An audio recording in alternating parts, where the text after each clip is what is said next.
In 1867 Nevada, a desperate widow clutches a mysterious burlap sack, her last hope for survival, while a frightened boy begs her with tears in his eyes never to look inside. When she finally opens it, despite his terrified pleas, what she discovers will either save them both or destroy everything they have left. But which will it be? Clara Hawthorne's bare feet hit the cold wooden floor with a thud that echoed through her empty cabin like a gunshot. The sun wasn't even up yet, but sleep had left her hours ago. Outside her window, the Nevada mountains stood like giant sleeping bears against the dark sky. Her stomach growled loud enough to wake the dead. 3 days, 3 whole days, since she'd eaten anything more than stale bread crusts. Her husband Henry was buried in the ground, and her money had gone with him. She pulled on her black dress, the only good one she owned. The fabric felt rough against her skin, scratchy, like the desert wind that never stopped blowing through Millfield. Her hands shook as she buttoned it up. Not from the cold, from fear. The mirror on her dresser showed a woman she barely knew, dark circles under her eyes, cheeks sunken in like a dried-up creek bed. Hair that used to shine now hung limp and dull. She looked like a ghost, but ghosts didn't need to eat. Ghosts didn't worry about paying rent. Ghosts didn't have to swallow their pride and beg for help. Clara walked to the kitchen table where a burlap sack sat waiting. Inside was the only thing of value she had left, her grandmother's silver locket. The old woman had worn it every day until she died. Passed it down to Clara's mother, who wore it until her last breath. Then Clara wore it on her wedding day, promising Henry she'd never take it off. She'd broken that promise yesterday. The locket felt heavy through the rough fabric, heavier than silver should feel. It carried the weight of 3 generations of women who'd survived when survival seemed impossible. Clara picked up the sack and held it against her chest. The metal was cold, even through Henry's old shirt that she'd wrapped around it. His shirt still smelled like him, tobacco and soap, and the cedar shavings he used to keep moths away. "I'm sorry, Henry," she whispered to the empty room. "I'm so sorry." The walk to town took 20 minutes, but it felt like 20 hours. Every step brought her closer to Peterson's general store. Every step brought her closer to admitting she was beaten. Millfield was waking up around her. Smoke rose from chimneys like gray ribbons. The sound of axes chopping wood echoed from the forest. Men headed to the mines with lunch pails and tired eyes. Women swept porches and hung laundry. Normal people doing normal things. People who weren't about to sell the last piece of their family's history just to buy bread. Clara kept her head down and walked faster. She didn't want to see the looks, the whispers, the way people stepped aside when they saw her coming. Being poor was bad enough. Being a poor widow was worse. The general store sat on Main Street like a wooden fortress. Big windows showed shelves packed with things Clara couldn't afford. Flour and sugar and coffee. Warm coats and sturdy boots. Medicine that might have saved Henry if they'd had money for it. Peterson was already behind the counter when she pushed through the door. The bell above rang out cheerful and bright, but the storekeeper's face was anything but cheerful when he saw her, Mrs. Hawthorne. His voice was flat as day-old beer. "Morning." "Good morning, Mr. Peterson." Clara's voice came out smaller than she wanted. She cleared her throat and tried again. "I was hoping we could discuss my account." Peterson's eyes narrowed. He was a big man with hands like ham hocks and a belly that strained his vest buttons. His mustache twitched when he was annoyed. It was twitching now. "Your account." He said it like the words tasted bad. "Let me see here." He pulled out a thick ledger book and flipped through pages with dramatic slowness. Clara knew he already knew exactly how much she owed. $12.37. Might as well have been 1,000. $12.37, Peterson announced, like he was reading her death sentence. Plus interest. Call it 15 even. $15. Clara's heart sank to her boots. She'd hoped the locket might be worth 10, maybe 12 if she was lucky.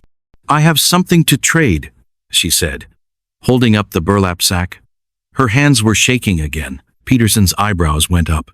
"What kind of something?" Before Clara could answer, A small voice piped up from behind a barrel of flour. "Don't look under the sack." Clara spun around. A boy sat crouched in the shadows, arms wrapped around his knees. He couldn't have been more than 8 or 9 years old. His clothes were patched and repatched, but clean. Someone cared enough to wash them. His dark hair had been combed, though it stuck up in places like he'd been running his fingers through it. "What did you say?" Clara asked. The boy's eyes were huge in his pale face. "Don't look under the sack, ma'am. Please, don't look," Peterson snorted. "That's just Billy McReynolds. Boy's been touched in the head since his daddy got sick. Talks nonsense all day long." But Clara saw something in Billy's eyes that wasn't nonsense. It was fear. Real, honest fear that made her stomach twist. "Why shouldn't I look?" she asked, kneeling down beside him. Billy glanced around like he was checking for spies. When he spoke, his voice was barely a whisper. "Bad things happen when people look. My daddy had a sack too. Told Mama never to look inside. But she did. And then his voice broke. Tears started rolling down his dirty cheeks. Then what, Billy? Then everything went wrong. Men came and took our house, took our cow, took everything we had. Daddy got sicker and sicker until..." Billy wiped his nose on his sleeve. "Until he went to sleep forever." Clara felt her heart crack a little. This poor boy had lost everything too. His father was gone, just like Henry. His world had fallen apart, just like hers. "Where's your mama now?" she asked gently. Billy's face turned red. He looked down at his scuffed boots. "She works at the saloon. At night, mostly. Mrs. Henderson watches me during the day, but she don't like it much." Peterson's voice cut through their conversation like a rusty knife. "Boy's mama ain't exactly respectable these days, if you catch my meaning.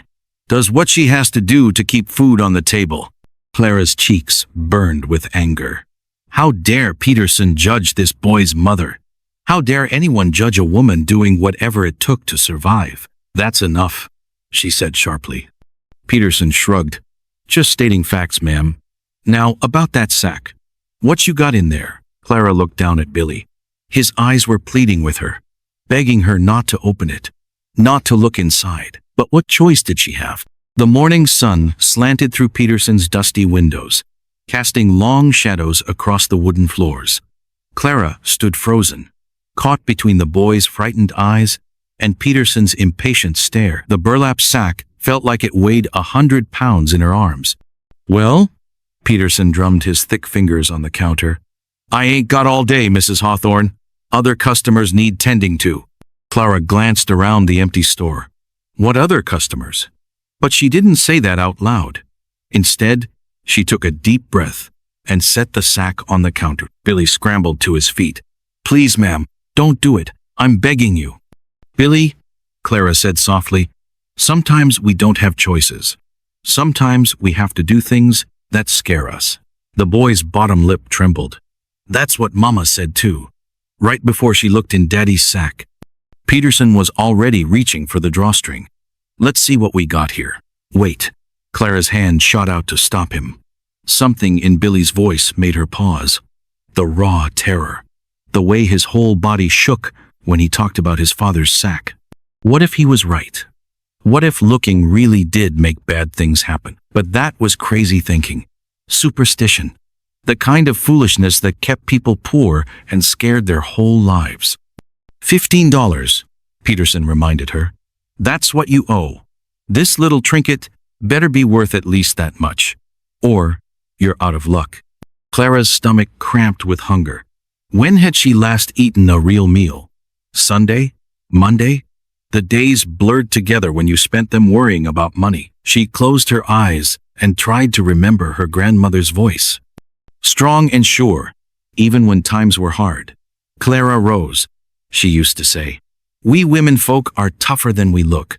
We bend, but we don't break. Maybe it was time to find out how tough she really was. Go ahead, she told Peterson. Open it. Billy let out a small cry and covered his eyes with his hands. Peterson's meaty fingers worked at the drawstring. The knot was tight. Clara had made sure of that. She didn't want the precious locket bouncing around loose in there. Finally, the sack opened with a soft whisper of fabric. Peterson peered inside and frowned. Instead of reaching in, he turned the whole sack upside down and shook it. Henry's old shirt tumbled out onto the counter, along with something that made a soft, metallic clink. But it wasn't just a locket. Clara stared in shock. Wrapped in the folds of Henry's shirt was a small leather pouch she'd never seen before. It was tied with string and felt heavy, much heavier than it should have been. What in tarnation? Peterson picked up the pouch and hefted it. His eyes went wide. This feels like… He untied the string with shaking hands. Golden dust poured into his palm like tiny suns. Real gold dust. More gold dust than Clara had ever seen in one place. Where did this come from? Peterson's voice was sharp with suspicion. Clara shook her head in amazement. I don't know. I've never seen it before. Billy peeked through his fingers. When he saw the gold, his mouth fell open. Is that treasure? It's gold dust, boy. Real gold. Peterson examined the leather pouch more closely. A folded paper was tied to it with string. He untied it and spread it out on the counter. Clara recognized Henry's careful handwriting immediately. Her heart started pounding as Peterson read the note out loud. My dearest Clara, if you're reading this, then I'm gone, and you found my secret. These past months, I've been working a claim up in Devil's Canyon after my regular job was done. Didn't tell you because I didn't want you to worry if it came to nothing. This here gold is for you. For the hard times I could see coming but couldn't fix. It ain't a fortune, but it's enough for a new start. Don't blame yourself for nothing that happened. You gave me the best years of my life. All my love forever, Henry. Clara's legs went weak. She grabbed the counter to keep from falling. Henry had known. Somehow, he'd known that his weak heart might give out. He'd worked extra hours, back-breaking hours, all to make sure she'd be taken care of. Tears streamed down her face. Oh, Henry, my sweet Henry. Peterson weighed the gold dust in his hand. This is easily worth $50. Maybe more, if the assay office confirms the quality. $50. Enough to pay her debts and have money left over. Enough to eat real food again. Enough to keep the cabin through the winter. Billy was staring at her with wonder. You looked, he whispered. And it wasn't bad. It was good. Clara wiped her eyes and smiled at him. The first real smile she'd managed in weeks. Sometimes good things hide in scary places, Billy. Sometimes we have to be brave to find them. But even as she said it, she wondered about Billy's story. What had his mother found in his father's sack that brought such ruin to their family? Peterson was already calculating in his head. $50 for the gold dust, minus $15 for your debt. That leaves you with $35 in credit, more than enough to stock up for winter. The store door opened with a jingle, and 3 rough-looking men walked in. Clara recognized them from around town, miners who spent their wages on whiskey and poker. The biggest one, a man called Jake Briggs, had mean eyes and hands that looked like they enjoyed hitting things. Briggs spotted Billy right away. His face twisted into an ugly grin. Well, look what we got here. Little Billy McReynolds. He spat on the floor. Been looking for you, boy. Billy went white as fresh snow. He pressed himself against the flour barrel like he was trying to disappear into it. What do you want with Billy? Clara stepped between them without thinking. Briggs looked her up and down like she was something unpleasant he'd scraped off his boot. This ain't your concern, widow woman. Boy's got debts to pay. What debts? Clara's voice was steady, but her heart was racing. He's just a child. His daddy owed us money. Gambling debts, poker mostly. Briggs cracked his knuckles. When a man dies, his debts pass to his family. That's how it works. Peterson cleared his throat nervously. Now, Jake, the boy don't have nothing to pay with. His mama barely scrapes by as it is. Oh, I know exactly how his mama scrapes by. Briggs's laugh was ugly. But see, we got a principle to uphold here. Can't have folks thinking they can die and leave their debts behind. Sets a bad precedent. Clara felt fury rising in her chest like floodwater. These men were going to hurt a child over money his dead father owed. It was wrong. It was evil. But what could she do about it? She was just one woman, a poor widow who'd been lucky enough to find her husband's hidden gold. Billy's terrified eyes met hers across the store. In them, she saw herself, scared, alone, desperate. But she also saw something else, hope. He was looking at her like she might be able to help him, like she might be brave enough to try. The gold dust glittered on Peterson's counter like a promise, like a chance to do something good with the gift Henry had left her. How much? Clara heard herself asking. How much did Billy's father owe? Briggs's eyebrows went up. $25. With interest. $25. Almost all of her gold. Almost all of Henry's final gift to her. But what was money compared to a child's safety? What was gold compared to doing what was right? Clara's heart hammered against her ribs as she stared down Jake Briggs and his two companions. The general store felt smaller suddenly, like the walls were closing in. $25. The words echoed in her head like thunder. You got that kind of money, widow? Briggs stepped closer, his boots heavy on the wooden floor. Because if you don't, maybe you should mind your own business. Billy whimpered behind the flour barrel. Clara could see his small shoulders shaking. This brave little boy, who'd tried to warn her about looking in sacks, was terrified. And she was the only person standing between him and these bullies. I have the money, Clara said quietly. Peterson's mouth fell open. Mrs. Hawthorne, that's most of your gold dust. Are you sure about this? Was she sure? No, she wasn't sure about anything anymore. A week ago, she'd been a respectable married woman. Now she was a widow, making deals with dangerous men to protect a child she barely knew. But when she looked at Billy's scared face, she knew she couldn't walk away. $25, she said to Briggs. That settles Billy's father's debt completely? Briggs grinned, showing teeth stained brown from chewing tobacco. Every last penny. You pay that, and the boys, free and clear. Deal. Clara turned to Peterson. Take $25 worth of the gold dust. Peterson measured out the gold with careful precision. His hands shook slightly as he poured the precious dust into a small cloth bag. This is mighty generous of you, ma'am. Mighty generous. Briggs snatched the bag and weighed it in his palm. He bit into it, testing the gold's purity, then nodded with satisfaction. Pleasure doing business with you, widow. Come on, boys. Let's go get us some drinks. The three men left, their spurs jingling against the floorboards. The store felt bigger again once they were gone, but Clara's legs were still wobbly. Billy crept out from behind the flour barrel. His eyes were huge and filled with tears. Why did you do that? You don't even know me. Clara knelt down to his level. Up close, she could see he had his mother's nose and his father's stubborn chin. Because it was the right thing to do. Because nobody should have to pay for their parents' mistakes. But now, you don't have much money left. Clara thought about her remaining gold dust. Maybe $10 worth. Enough to pay her debts to Peterson and buy food for a few weeks. Not enough to feel secure, but enough to survive. Money isn't everything, Billy. Some things are more important.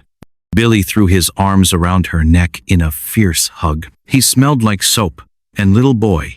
Clean, but with traces of dirt that wouldn't wash off. Thank you, he whispered. Thank you, thank you, thank you.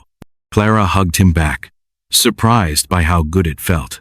When was the last time someone had hugged her? Really hugged her? With their whole heart? Peterson cleared his throat. Mrs. Hawthorne, about your remaining business. Yes, of course. Clara stood up and brushed off her skirts. I owe you $15. The rest of the gold should cover that and leave me with some credit for supplies. Peterson nodded and made notes in his ledger. That leaves you with about $10 in credit. What can I get for you today? Clara looked around the store with new eyes.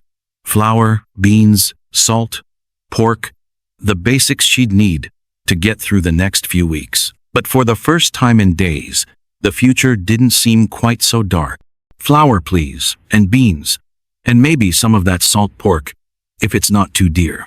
As Peterson gathered her supplies, Billy stayed close by her side.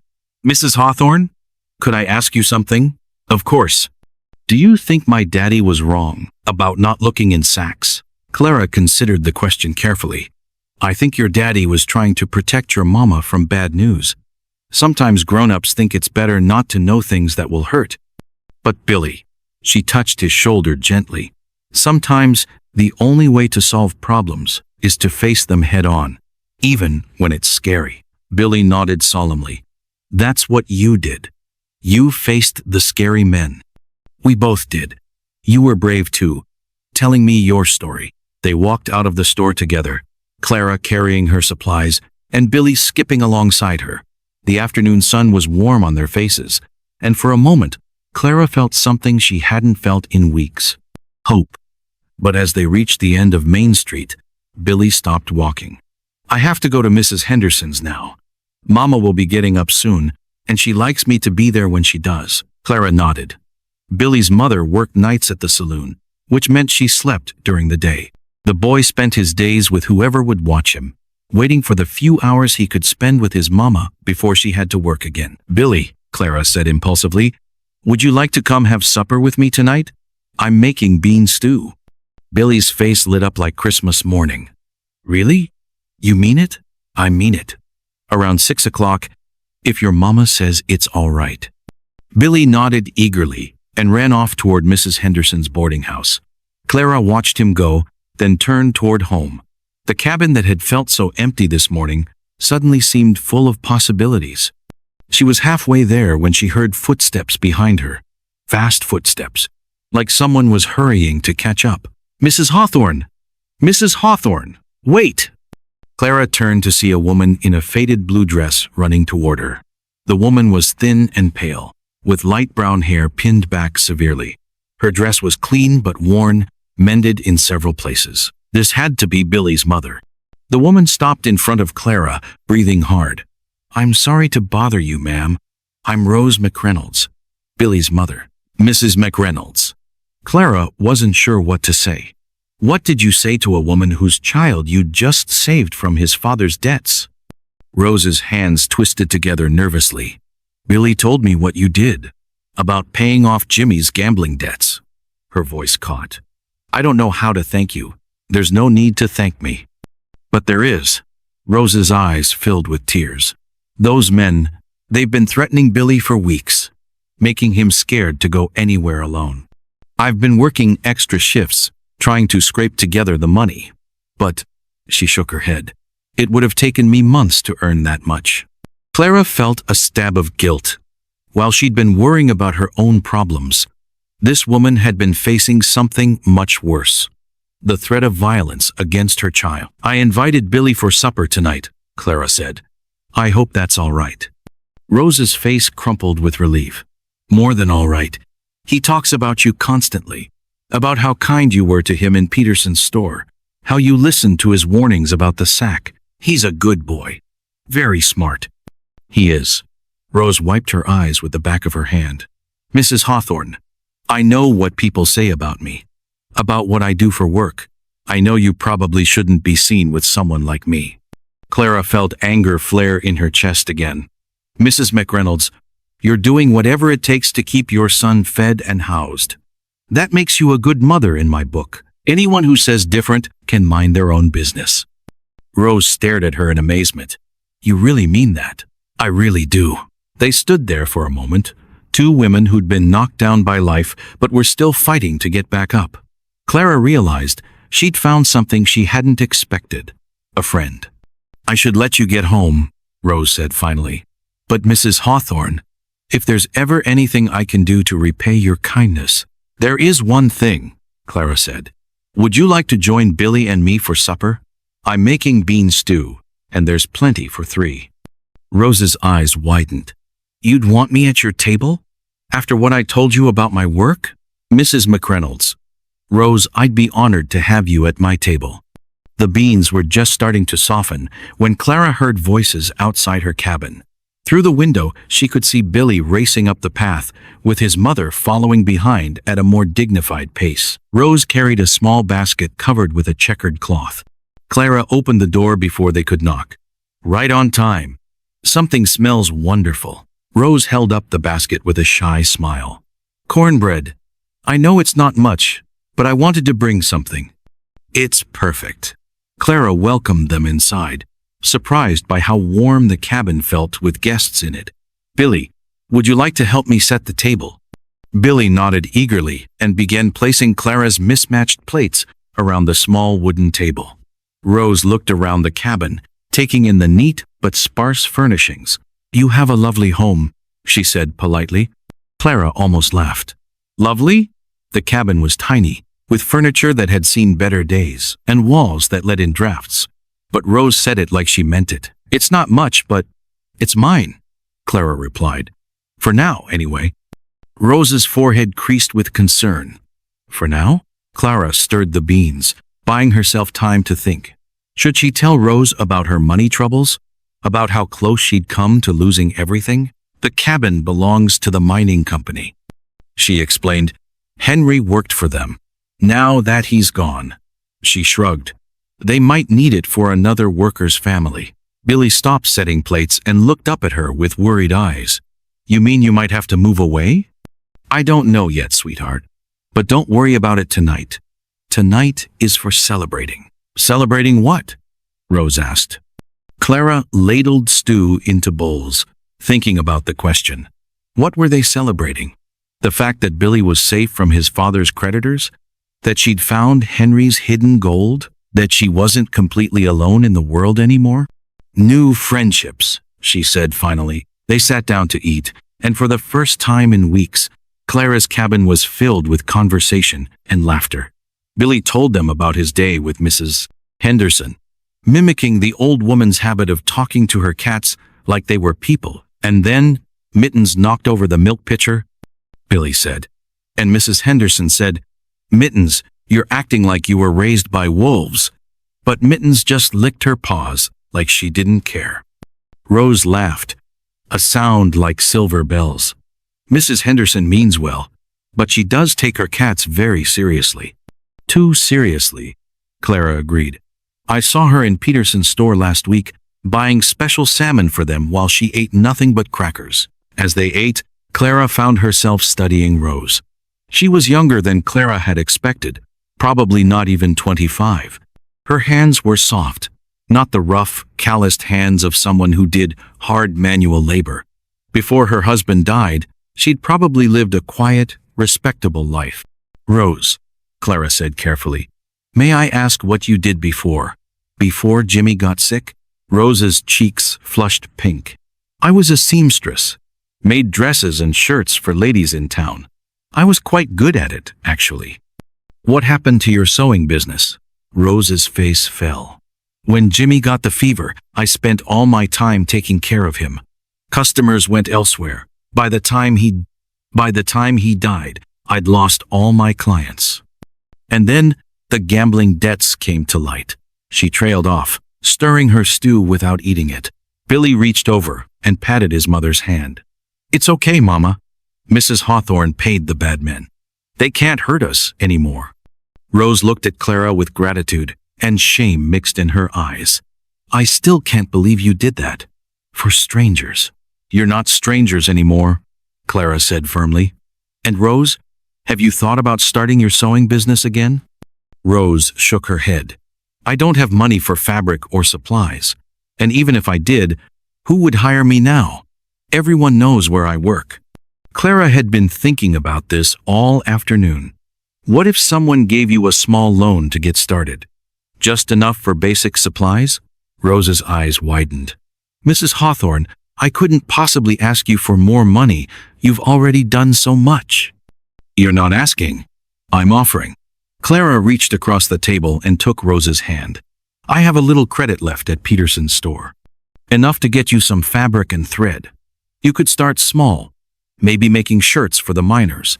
They always need new clothes, and they pay cash. Billy bounced in his chair with excitement. Mama, you could sew again. You love sewing. Rose was quiet for a long moment, tears streaming down her cheeks. I don't know what to say. Say yes, Clara urged.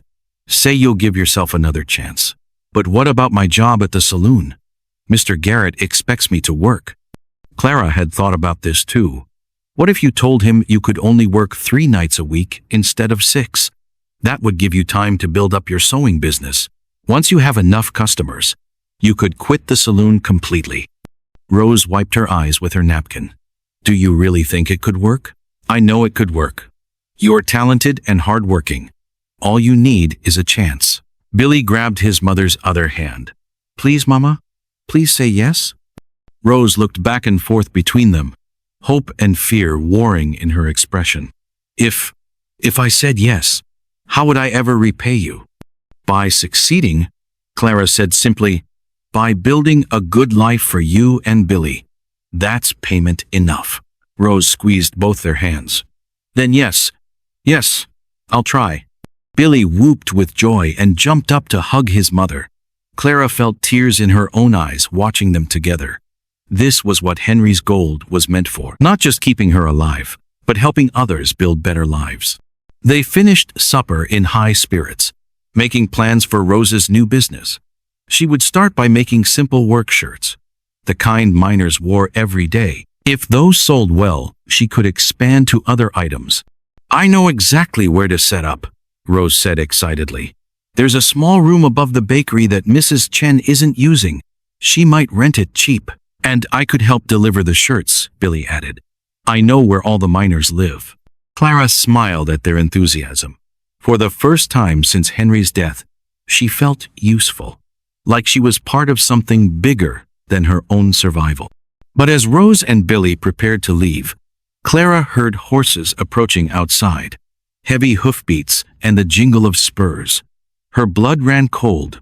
Through the window, she could see 3 riders in the fading light. Jake Briggs was in the lead, and he looked angry. Angrier than he'd been in Peterson's store. Mrs. Hawthorne? Billy had noticed her expression. What's wrong? Clara moved quickly to blow out the lamp, plunging the cabin into darkness. Rose, take Billy to the back room. Now. What's happening? Rose whispered. But she was already pulling Billy toward the bedroom. Clara peeked through the curtain. Briggs had dismounted and was walking toward her door. His 2 companions stayed on their horses, hands resting on their gun belts. This wasn't a social call. Heavy boots climbed the porch steps. A fist pounded on the door hard enough to rattle the hinges. Mrs. Hawthorne, open up! We need to talk! Clara's hand froze on the door handle as Jake Briggs's fist crashed against the wood again. Each blow sent vibrations through her entire body. In the back room, she could hear Rose whispering frantically to Billy, trying to keep him calm. I know you're in there, widow. Briggs's voice was thick with whiskey and rage. We got business to discuss. Clara's mind raced. What could they possibly want? She'd paid Billy's debt fair and square. Peterson had witnessed the whole transaction. The gold dust had been real. She'd seen Briggs test it himself. Unless her stomach dropped like a stone down a well. Unless they discovered something about Henry's secret mine. Unless they thought there was more gold where that came from. Mrs. Hawthorne, another voice called out, one of Briggs's companions. We ain't leaving till we talk to you. Clara took a shaky breath and called through the door. What do you want? Our business is finished. Briggs laughed, but it wasn't a happy sound. Oh no, widow. Our business is just getting started. See, we've been asking around about your late husband. Real interesting stories folks been telling. Clara's blood turned to ice water. What stories? Henry had been careful about his secret claim. He'd worked it alone, after his regular shifts, when no one would notice him gone. Open the door, or we'll open it for you, Briggs threatened. Clara knew she had no choice. These men weren't going away.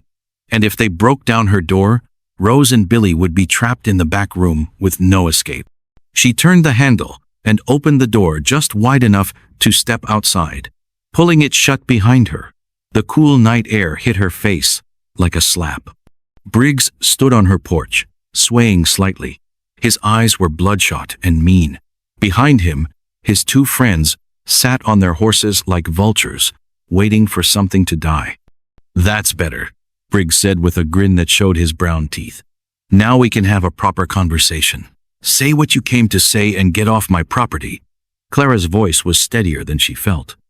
Briggs stepped closer, and Clara smelled the whiskey on his breath, mixed with sweat and tobacco. Been talking to some of the boys from the mines. They remember your husband working late shifts. Real late. Staying behind after everyone else went home. Clara kept her face blank, but inside she was screaming. Someone had noticed. Someone had seen Henry going to his secret claim. So? She managed to say. So, Briggs continued. We're thinking maybe that gold dust you used to pay the boy's debt wasn't all your husband left behind. Maybe there's a whole lot more where that came from. One of the mounted men leaned forward in his saddle. Could be he found himself a real nice claim up in those hills. Could be he was keeping it secret so he wouldn't have to share. The third man spat into the dirt. That would be stealing from the company, wouldn't it, Jake? Taking gold that rightfully belongs to everyone? Clara's hands clenched into fists. My husband never stole anything in his life. He was an honest man who worked hard for everything he earned. Maybe, Briggs said, maybe not. Point is, if there's more gold up there, we deserve our share. We've been busting our backs in those mines for years while your husband was getting rich on the side. I don't know what you're talking about, Clara lied. The gold dust I had was all he left me. Just what was in that pouch. Briggs grabbed her arm, his fingers digging in hard enough to bruise. Don't lie to me, woman. We know he had a secret claim.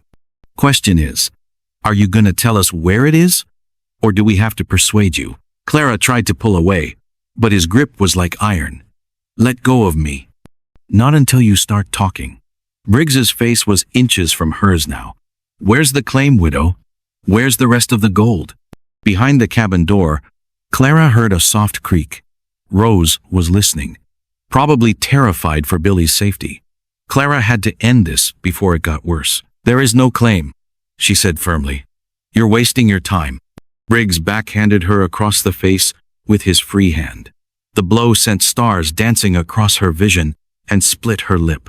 Blood ran down her chin, metallic and warm. Wrong answer, Briggs snarled. Try again. Clara touched her split lip and looked at the blood on her fingers. She'd never been hit by a man before. Henry wouldn't have hurt a fly, let alone raised a hand to her. The shock of it made her dizzy, but it also made her angry. You can hit me all you want, she said through gritted teeth. I can't tell you about something that doesn't exist.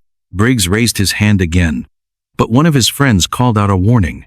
Jake, someone's coming. They all turned to see a lantern bobbing up the path toward the cabin.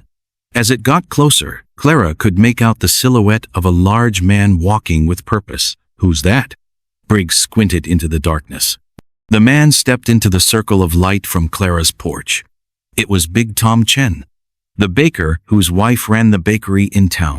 Tom was 6 feet tall and built like a tree trunk from years of kneading bread and hauling flour sacks. His face was usually gentle and kind, but tonight it looked thunderous. Evening, Mrs. Hawthorne, Tom said politely, but his eyes never left Briggs. Heard some commotion up here. Thought I'd check and make sure everything was all right. Briggs released Clara's arm and stepped back. Even drunk, he wasn't stupid enough to tangle with Big Tom Chen. Just having a friendly conversation, Tom. Nothing that concerns you. Tom's eyes took in Clara's split lip and the way she was holding her arm where Briggs had grabbed her. Doesn't look very friendly to me. He set his lantern down and crossed his arms over his chest.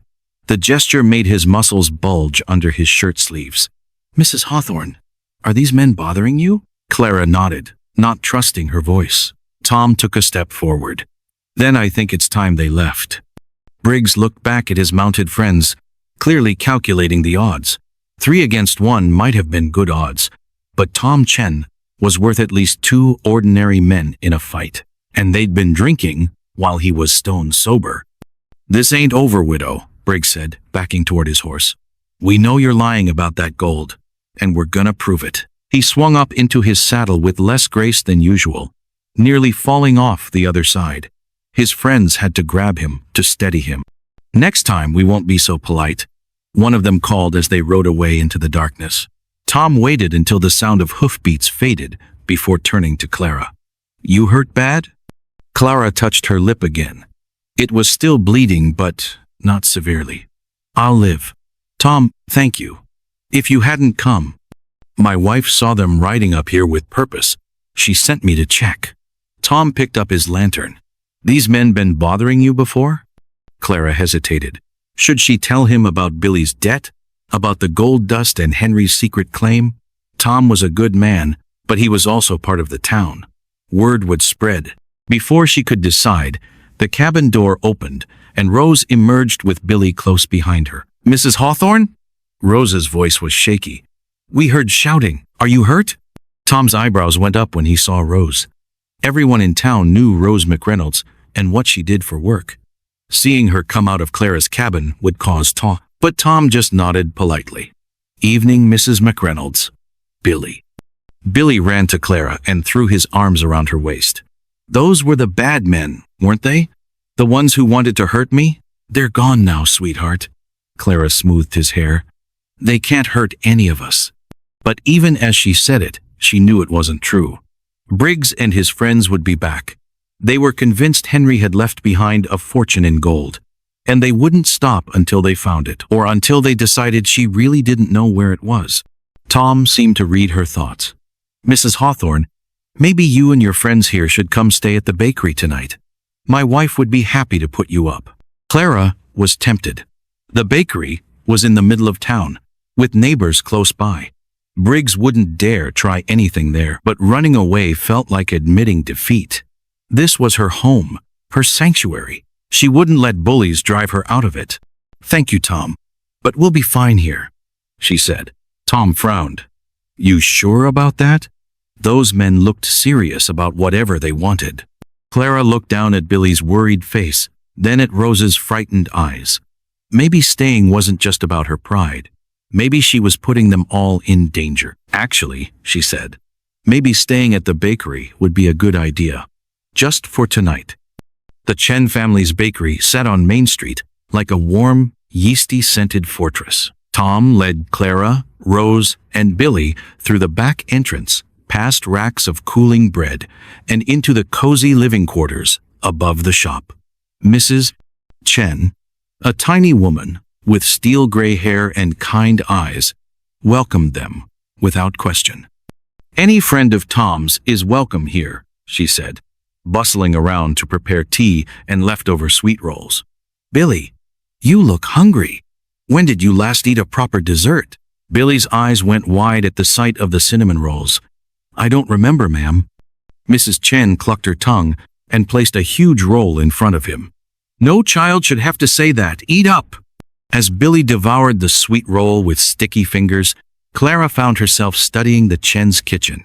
It was warm and lived in, with copper pots hanging from hooks and herbs drying in bundles. This was what a real home looked like, full of love and the smell of good food. Rose sat quietly in the corner, clearly uncomfortable. She kept glancing toward the door like she expected someone to burst in and demand to know why a saloon girl was sitting at a respectable family's table. Tom noticed her discomfort. Mrs. McReynolds, my wife tells me you used to be quite the seamstress before your troubles. She's been looking for someone to help with alterations. Mrs. Chen nodded enthusiastically. The miners are always bringing me pants that are too long or shirts that are too wide. I can cook and bake, but sewing? My fingers are too clumsy. Rose's face brightened slightly. I do alterations. Or I used to. Would you be interested in some work? I could pay you 50 cents for each piece you fix. 50 cents per alteration. Clara did quick math in her head. If Rose did just 4 or 5 pieces a week, that would be enough to start cutting back her hours at the saloon.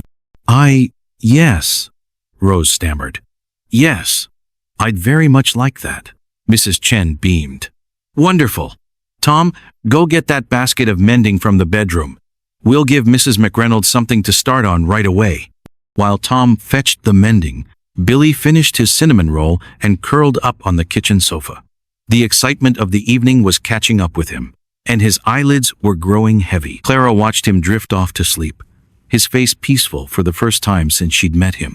This little boy had been carrying such heavy burdens, fear of his father's creditors, worry about his mother's reputation, uncertainty about where their next meal would come from. At least some of those burdens were lifted now. Mrs. Chen appeared at Clara's elbow with a warm washcloth. "For your lip, dear. It's still bleeding a little." Clara had almost forgotten about Briggs hitting her. She pressed the cloth to her split lip, wincing at the sting. "Those men who came to your cabin," Mrs. Chen said quietly. "Tom says they were asking about gold?" Clara nodded reluctantly. "They think my husband left behind more than he did. They won't believe me when I tell them there's nothing to find." Mrs. Chen sat down beside her. "My husband and I came here from China 20 years ago, with nothing but the clothes on our backs and a dream of opening a bakery. We know what it's like to have people assume things about you, to face suspicion and threats." She paused, choosing her words carefully. Sometimes when people want something badly enough, the truth doesn't matter to them. They'll keep pushing until they get what they want, or until someone stops them. "How do you stop men like Briggs?" Clara asked. "I'm just one woman. You're not alone," Mrs. Chen said firmly. "You have friends now, people who care about what happens to you." Tom returned with the basket of mending and set it on the table. Rosa's eyes lit up as she examined the clothes, torn seams, missing buttons, hems that needed shortening, simple work that she could easily handle. "I could have these done by tomorrow evening," she said. "No rush," Mrs. Chen assured her. "But if you'd like to work on them here, you're welcome to stay as long as you need." Clara looked around the warm kitchen at these people who barely knew her, but were opening their home and their hearts. When had she last felt so cared for? When had strangers become friends so quickly? "Mrs. Chen," she said impulsively, "may I ask you something personal?" "Of course, dear. When you and Tom first came to Millfield, how did you convince people to trust you? How did you build your business when everyone saw you as outsiders?" Mrs. Chen smiled. "One loaf of bread at a time. We made the best bread we could and sold it for a fair price. We treated every customer with respect, even the ones who called us names or tried to cheat us. Eventually, people realized that good bread is good bread, no matter who bakes it." She gestured toward Rose, who was already threading a needle to start on the mending. "The same thing will work for Mrs. McReynolds. Good sewing is good sewing. People need their clothes fixed, and she needs honest work. It's a fair trade." Rose looked up from her needle. "But what about my reputation? What I do at the saloon? What you do to survive doesn't define who you are."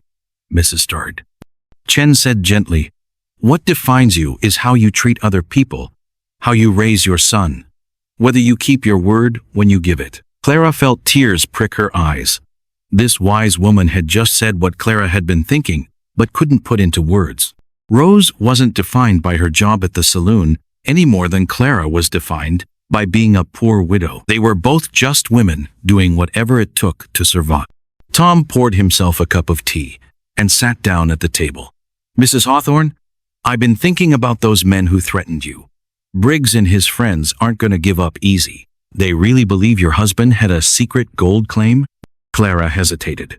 She trusted the Chens, but Henry's secret had been his alone to keep.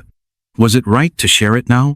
But looking at Billy sleeping peacefully on the sofa, and Rose bent over her sewing, and the kind faces of Tom and his wife, Clara realized she was tired of carrying the secret alone.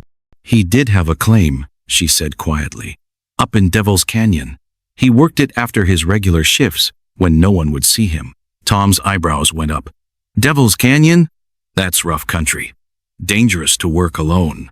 Henry was careful. He left me a note saying he'd been working it for months. The gold dust I used to pay Billy's debt, that was everything Henry had managed to collect." "Everything?" Mrs. Chen asked. Clara nodded. "The note said it wasn't a fortune, just enough for a new start."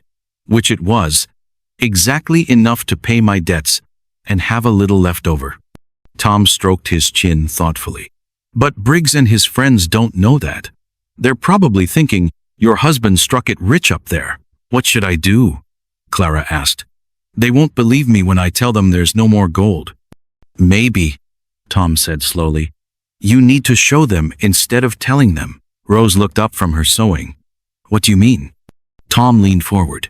What if we took them to Henry's claim? Let them see for themselves that it's played out? Sometimes, seeing is the only thing that convinces stubborn men. Clara's stomach clenched at the thought. Going back to Devil's Canyon meant facing the place where Henry had worked himself to death, trying to provide for her. It meant sharing his final secret with the very men who'd threatened her. But it might also be the only way to end this peacefully. It's dangerous up there, she said. The canyon walls are steep, and there are loose rocks everywhere. One wrong step. I know the canyon, Tom said. Been up there hunting deer.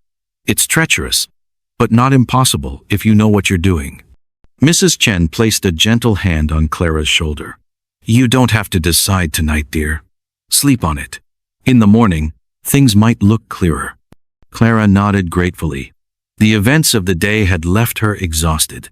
Finding Henry's gold, saving Billy from his father's debts, meeting Rose, being threatened by Briggs. Her head was spinning with all of it. But as she settled into the comfortable bed Mrs. Chen had prepared for her, with Rose and Billy safe in the next room, Clara felt something she hadn't experienced in weeks. Peace. Whatever tomorrow brought, at least tonight they were all safe and warm and cared for. Sometimes that was enough. Sometimes that was everything. Dawn was breaking over Millfield when Clara woke to the sound of horses thundering down Main Street. She bolted upright in the unfamiliar bed, her heart hammering against her ribs. Through the bakery's upstairs window, she could see Jake Briggs and his men riding hard toward the edge of town. But they weren't alone. Behind them rode Sheriff Coleman and 3 deputies, their badges glinting in the early morning sun. Mrs. Chen appeared in the doorway, still in her nightgown. Clara, dear, you need to see this. Tom's downstairs talking to the sheriff.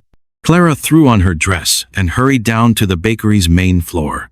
Tom stood by the front window with Sheriff Coleman, both men watching the dust cloud disappear into the hills. What's happening? Clara asked. Sheriff Coleman turned to face her. He was a lean man with gray whiskers and tired eyes that had seen too much trouble. Mrs. Hawthorne, I'm afraid there's been some developments regarding those men who threatened you last night. Clara's stomach dropped. What kind of developments?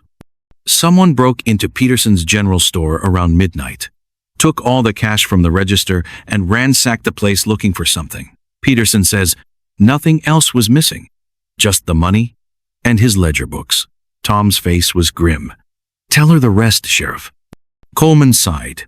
Whoever did it also broke into the assay office, stole the scales and testing equipment. And he paused, clearly reluctant to continue. And they took all the records of recent gold transactions, including yours from yesterday. Clara felt the blood drain from her face. They're trying to figure out how much gold Henry really had. That's what I'm thinking. Mrs. Hawthorne, is there anything you haven't told me about your husband's mining activities? Before Clara could answer, Rose came downstairs, carrying a sleepy Billy. The boy rubbed his eyes and looked around in confusion. Why is everyone up so early? He asked. Clara knelt down to his level. There's been some trouble in town, sweetheart, but you're safe here with us. Sheriff Coleman studied Rose with curiosity. It wasn't every day he found the town's most notorious widow sharing breakfast with a saloon girl and a Chinese baker's family. Mrs. McReynolds, he said politely, didn't expect to see you here. Rose's cheeks flushed red. Mrs. Hawthorne was kind enough to invite Billy and me for supper last night. When those men came to threaten her, the Chens offered us shelter. Coleman's expression softened slightly. Well, that was neighborly of them.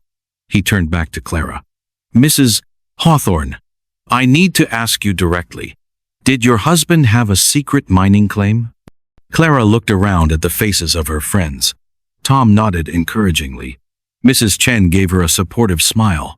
Rose squeezed her hand gently. Yes, Clara said quietly. He did. Up in Devil's Canyon. But Sheriff, there's no more gold there.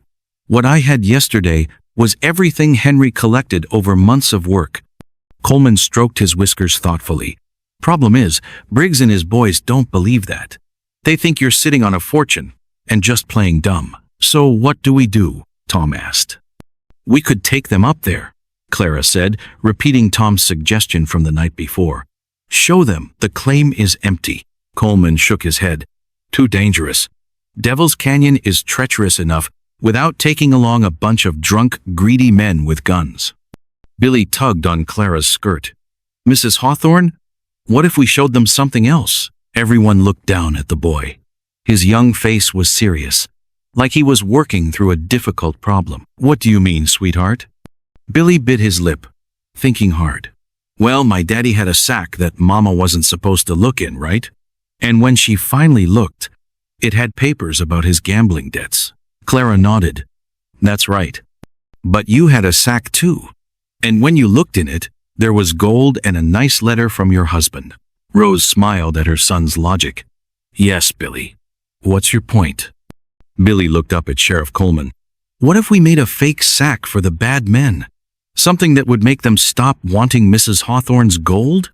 The adults exchanged glances. Out of the mouths of babes. That's actually not a terrible idea, Tom said slowly. But what would we put in it? Mrs. Chen, who had been listening quietly, suddenly smiled.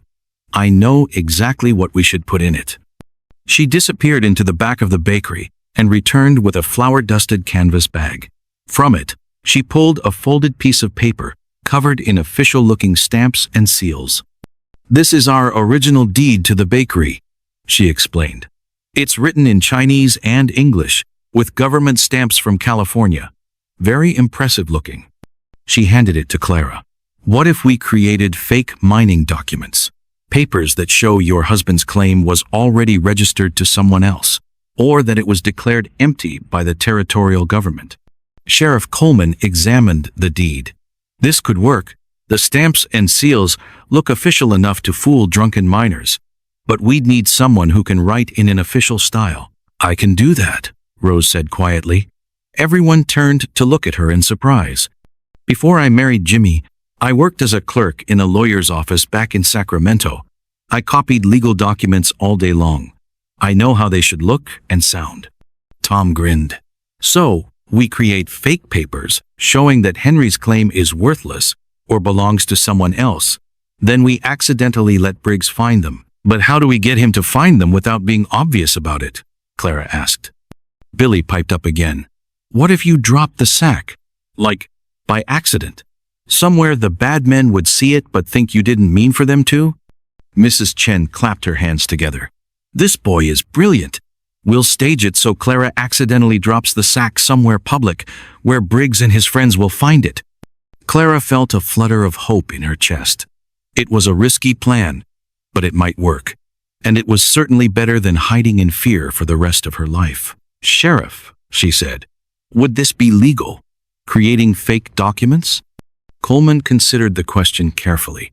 Normally, I'd say no. But you're not using them to steal or cheat anyone. You're protecting yourself from men who broke into 2 businesses and threatened violence. I think we can bend the rules a little. Rose was already getting excited about the project.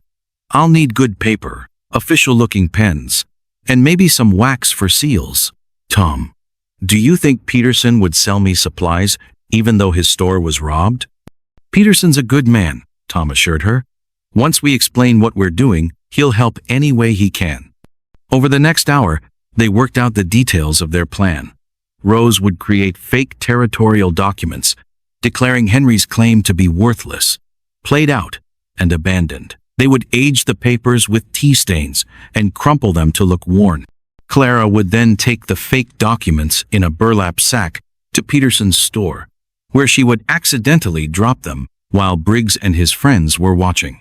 The men would wait for her to leave, then examine the papers and hopefully conclude that there was no more gold to be found. What if they don't believe the fake papers? Clara asked. Sheriff Coleman adjusted his gun belt. Then we'll deal with them the traditional way. But let's hope it doesn't come to that. Billy had been listening to the adult conversation with wide eyes. Now he tugged on his mother's skirt. Mama, are we helping Mrs. Hawthorne trick the bad men? Rose knelt down to his level. We're helping her protect herself, sweetheart. Sometimes, when bullies won't listen to the truth, you have to be creative. Like when Johnny Miller kept taking my lunch money. And I told him my daddy was a sheriff. Rose's eyes twinkled. Exactly like that. Sometimes a little fib prevents a bigger hurt. Mrs. Chen had been gathering supplies. TP, paper, ink, sealing wax, and official-looking stamps she used for her bakery orders. Rose, dear, you can work at our kitchen table. The light is good there, and no one will disturb you. As Rose settled down to begin her forgery work, Clara found herself marveling at how quickly her life had changed. 3 days ago, she'd been a desperate widow with no friends and no hope. Now she was surrounded by people willing to break the law to protect her. Mrs. Chen, she said impulsively, why are you helping me? You barely know me. The older woman smiled and patted Clara's cheek. Child, when Tom and I came to this town 20 years ago, we were strangers too. Foreigners who didn't speak the language well and didn't understand the customs. Do you know who helped us get started? Clara shook her head. Your husband, Henry. He was the first person to buy bread from our bakery. He told all his friends at the mine that we made the best bread in Nevada. He gave us our start in this town. Clara felt tears welling up in her eyes. Even after death, Henry was still taking care of her. Now, Mrs. Chen continued briskly, let's get these documents finished. We have some bad men to fool. 3 hours later, Rose held up the finished documents with pride. The papers looked authentically aged and official, complete with territorial seals and stamps that declared Henry Hawthorne's mining claim in Devil's Canyon to be exhausted of valuable minerals and hereby abandoned by order of the Nevada Territorial Mining Commission. These are perfect, Sheriff Coleman said, examining Rose's handiwork. I've seen real territorial documents, and these would fool anyone who wasn't a lawyer. Clara carefully placed the fake papers in a worn burlap sack, making sure they were visible enough to be discovered but not so obvious as to arouse suspicion. Her hands shook slightly as she tied the drawstring. You don't have to do this, Tom said gently. We could find another way. But Clara shook her head. No, this is the right plan, and it needs to come from me. Briggs won't believe papers he finds anywhere else. Billy tugged on her skirt. Mrs. Hawthorne, what if the bad men try to hurt you again? Clara knelt down and took his small hands in hers. They won't, sweetheart. Sheriff Coleman and Tom will be watching from across the street. And besides, once they see these papers, they'll realize there's no point in bothering me anymore. Rose finished packing up her sewing supplies. The morning's work on the Chen's mending basket had earned her $2, more money than she usually made in a week at the saloon. Her face glowed with the satisfaction of honest work. When this is all over, she said to Clara, I want you to know that you've changed my life. Both our lives. She glanced at Billy, who was helping Mrs. Chen arrange fresh bread in the display case. You've changed mine too, Clara replied. I forgot what it felt like to have friends, to be part of something bigger than my own problems. Sheriff Coleman checked his pocket watch. It's almost noon. Briggs and his boys usually start drinking around this time. If we're gonna do this, now's the moment. Clara stood up and smoothed her black dress. In her hand, the burlap sack felt heavier than it should have. Not because of what was in it, but because of what it represented. The end of Henry's secret. The end of her troubles with Briggs. Hopefully, the beginning of a new life. I'm ready, she said. The walk to Peterson's general store felt like walking to her own execution. Tom and Sheriff Coleman followed at a distance, trying to look casual. Rose and Billy watched from the bakery window, Mrs. Chen's protective arm around both of them. Peterson's store showed signs of the break-in from the night before. The front window had a crack running down one side, and the door hung slightly crooked on its hinges. But Peterson himself was behind the counter, determined to conduct business as usual. Mrs. Hawthorne, he called out when she entered. Heard about the trouble last night. You holding up all right? As well as can be expected, Clara replied, loud enough for anyone outside to hear. I brought something to show you. Some papers I found among Henry's things. She made a show of fumbling with the burlap sack, letting it slip slightly in her hands. Through the cracked window, She could see Briggs and two of his friends loitering outside the saloon across the street. They were watching her intently. Perfect. These look like mining documents, she said to Peterson, pulling one of the fake papers partway out of the sack. Something about Henry's claim being, oh dear. She let the paper slip back into the sack and clutched it to her chest dramatically. I don't think I want to know what these say. Some things are better left buried with the dead. Peterson played his part perfectly. Mrs. Hawthorne, maybe you should have someone official look at those papers. Could be important for settling Henry's estate. Clara shook her head vigorously.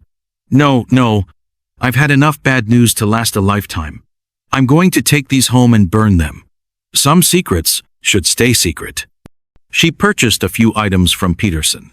Flour, beans, coffee, then headed for the door. As she stepped outside, she pretended to stumble slightly on the broken threshold. The burlap sack tumbled from her arms and landed in the dusty street with a soft thud. Oh no, Clara cried out, loud enough for half the street to hear. She scrambled to gather up the scattered papers, making sure to leave one partially hidden under the store's porch steps. Across the street, Briggs was practically vibrating with excitement. His eyes were fixed on the dropped sack and the papers scattered around it. Clara stuffed everything back into the sack, except for the hidden paper, and hurried away toward home, playing the part of a flustered widow who'd nearly revealed secrets she wanted to keep buried. She made it 3 blocks before she heard running footsteps behind her.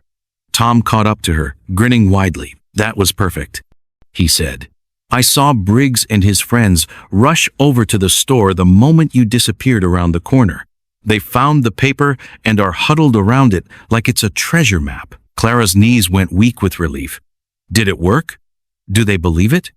From what I could see, they're reading it over and over. One of them kicked a fence post so hard I thought he'd break his foot. They made their way back to the bakery, where Rose and Billy were waiting anxiously. Mrs. Chen had prepared a celebration lunch of fresh bread, soup, and apple pie. Well? Rose asked the moment they walked in.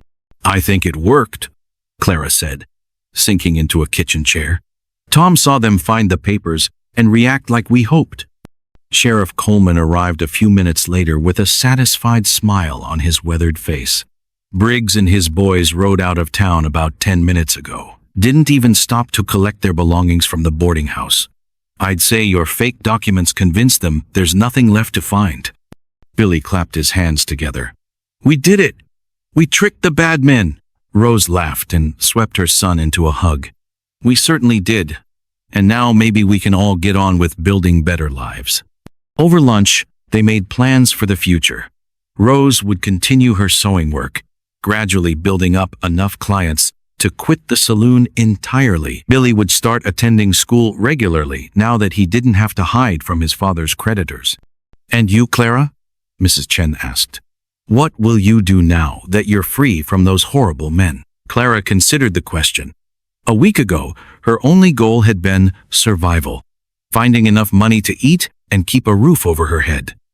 Now, surrounded by friends and with a small amount of Henry's gold still remaining, she had choices. I think I'll stay in Millfield, she said finally.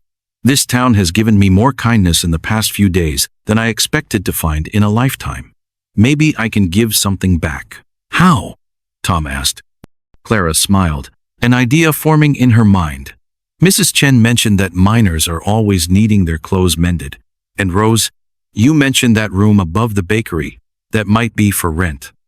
What if we opened a proper seamstress shop? You could do the sewing, and I could handle the business side of things. Rose's eyes lit up like stars. You mean partners? Equal partners. We both bring something valuable to the table. Billy bounced in his seat with excitement. Mama could have her own shop. A real shop. Rose wiped tears from her eyes. I never dreamed. I never thought I'd have a chance like this. Everyone deserves a second chance, Clara said.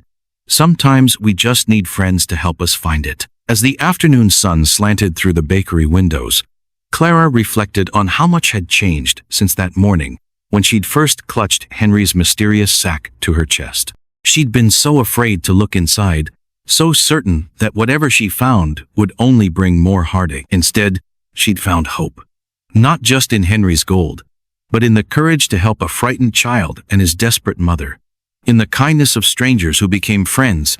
In the discovery that her own worth wasn't measured by what she owned, but by what she was willing to give. Billy had been right, in his innocent way. Sometimes looking in the sack revealed good things instead of bad. Sometimes taking the risk to open your heart, to trust others, to believe in possibilities as. Sometimes that was the only way to find the treasure you never knew you were looking for. 3 months later, the sign outside the bakery read, McReynolds, Hawthorne, Fine Sewing.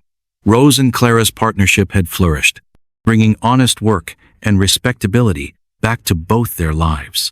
Billy attended school every day and spent his afternoons helping in the shop, learning to read and write, and dream of a future brighter than his past. And sometimes, in the quiet evenings when the work was done and friends gathered around the kitchen table, Clara would think about Henry's final gift. Not just the gold that had saved them all, but the example he'd set, working in secret, sacrificing his own comfort, making sure that even in death, he could provide for the woman he loved. The best treasures, Clara had learned, weren't the ones you kept hidden in sacks. They were the ones you shared with others, the connections you made, the hope you passed along to those who needed it most. Don't look under the sack, Billy had warned her. But Clara was glad she'd looked anyway, because sometimes the scariest thing you can do is also the most necessary. And sometimes what you find there is exactly what you never knew you needed.